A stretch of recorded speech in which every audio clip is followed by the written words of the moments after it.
cây trùm ảnh là hoa cá cô à. Vâng này kìa.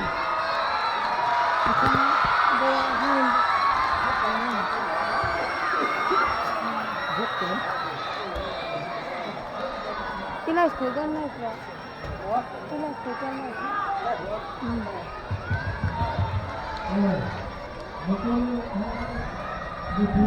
Cây trùm cảnh sáng á, cây trùm ảnh. Cây trùm ạ. Anh đầu mò cả. Anh tắm khóc mấy chuyện nên.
Cây trùm qua anh chờ phút này thì quy anh lâu thì làm sớm này.